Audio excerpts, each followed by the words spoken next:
Bonjour YouTube, c'est Daimon. Courte vidéo aujourd'hui pour vous parler d'une souris que j'ai trouvée, une fois n'est pas coutume, dans un hypermarché à côté de chez moi. Alors on parle d'une souris gamer avec du RGB, avec 5 boutons, enfin à peu près la base pour une souris d'aujourd'hui, mais à 7,95 €, j'ai été très étonné. Donc c'est la Cult Helium de chez The G-Lab. The G-Lab c'est... comme son nom ne l'indique pas, une marque française, et comme la provenance de cette entreprise en France ne le laisse pas forcément présager, c'est aujourd'hui une souris made in China. Faut dire qu'à ce prix-là, on aurait été étonné de trouver du made in France. On commence par le packaging, et je suis pas quelqu'un de très consumériste, hein, je suis pas sensible au joli boîte, mais force est de constater qu'il est des plus sommaires, de même que la notice. Mais j'ai envie de vous demander pourquoi utiliser toujours plus de carton et de papier pensons écologie quand on peut se contenter du minimum. Alors là c'est vraiment le minimum du minimum, parce que le plastique intérieur qui contient la souris elle-même est extrêmement fin, il fait vraiment très... Je vois pas comment il pourrait offrir une protection, quel que ce soit en cas de chute de la boîte, à la souris, donc on est vraiment sur du minimal, mais il faut bien faire des concessions pour arriver à 7,95 €. 7,95 €, ce ne sera pas nécessairement à ce prix-là que vous la trouverez. Moi j'ai vérifié en ligne, on la trouve souvent à 10 €, 12 €. J'ai l'impression que c'est l'hypermarché à côté de chez moi qui a fait un craquage, comme c'est souvent le cas, et on les remercie.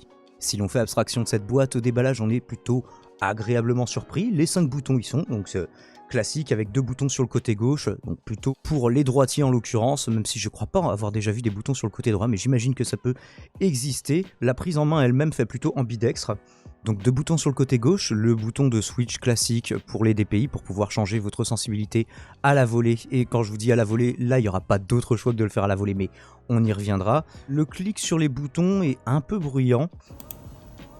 Si les clics des 2 boutons sur les côtés font un feeling plutôt mécanique et posent pas de problème, les clics principaux, les clics gauche et droite, ont pas un super feeling. Je sais pas si on est dans la plus grande fiabilité en la matière pour les applications les plus pointues. On dispose ici d'un clic molette, le toucher est plutôt agréable sans plus. On dispose aussi d'un mode média en restant appuyé 5 secondes sur le bouton Switch DPI, justement.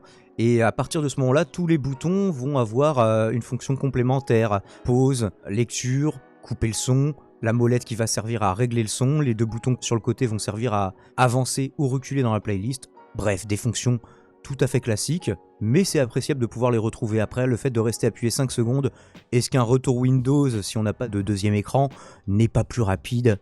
J'ai envie de poser la question, mais ça a le mérite d'être là.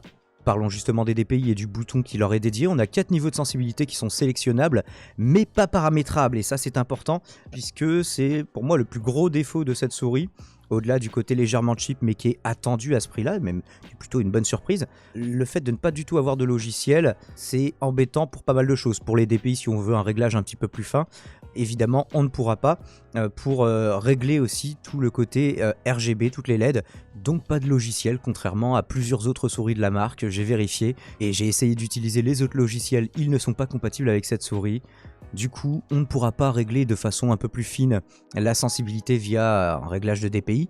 Et pour le côté RGB, vous ne pourrez absolument rien changer. C'est alterné sur 6 couleurs avec un fondu en mode breathe, en mode respiration, qui est un effet plutôt réussi, mais qui peut jurer avec le reste de votre setup. En l'occurrence, moi c'est le cas, je vous laisse constater par rapport à la G600 que je peux accorder à toutes les autres couleurs, c'est-à-dire le rouge et le noir, c'est le principe du Dark Setup.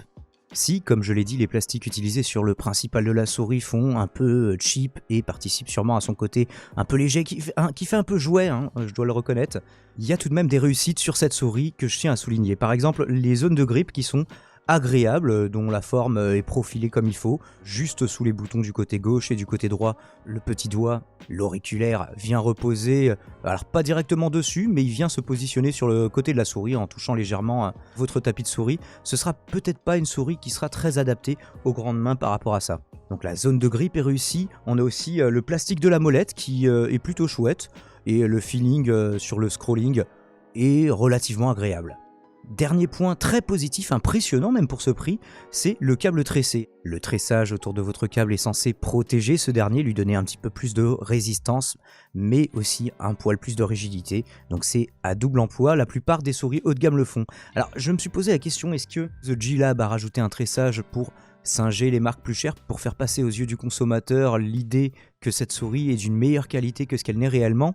Franchement, je saurais pas dire. Ce que je peux en revanche vous détailler, c'est la qualité de ce tressage qui est de bonne facture, mais sans plus. Si je compare avec le tressage qui entoure le câble de ma Logitech G600 justement, on voit qu'il y a une différence. Je ne sais pas si à la caméra elle sera flagrante pour vous.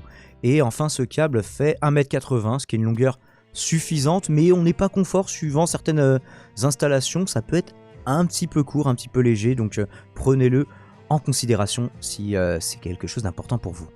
Point noir le plus évident, les patins situés sous la souris, censés lui assurer une glisse optimale. On va dire qu'ils ont le mérite d'exister. Est-ce qu'ils facilitent quelques glisses que ce soit? Je n'en suis pas du tout convaincu. À voir à l'usure comment ils se comportent, mais déjà quand je les compare à ceux qui équipent ma Logitech G600 qui a pourtant pas mal de vécu, elle a quelques kilomètres de glisse aussi, on peut constater qu'on n'est pas sur le même niveau de prestation, et à l'usage ça se ressent aussi. Ma G600 ô combien usagée a pourtant toujours un meilleur confort de glisse, forcé de le constater. Alors l'Helium Cult c'est supposé être une souris gamer. Est-ce qu'elle s'adresse à tous les gamers? Les gamers du dimanche, il n'y aura pas de problème si vous faites de la bureautique. Il n'y aura pas de souci non plus, de la navigation du web, ce genre de choses. Déjà pour une application, pour un graphiste, pour un vidéomonteur, quelqu'un qui va vraiment passer très très longtemps sur son poste de travail, je sais pas si ce sera le meilleur choix. Pour les gamers compétitifs, je pense pas pouvoir recommander cette souris à part pour les plus désargentés d'entre eux, mais s'ils sont compétitifs, je pense qu'ils auront trouvé moyen d'investir au moins une vingtaine d'euros dans une souris d'une qualité légèrement supérieure. J'ai vu notamment des joueurs de FPS se plaindre sur des forums de la fiabilité de cette souris. Alors après, est-ce que c'est le symptôme, la faute à la manette? Je ne sais pas, je ne fais pas de FPS compétitif.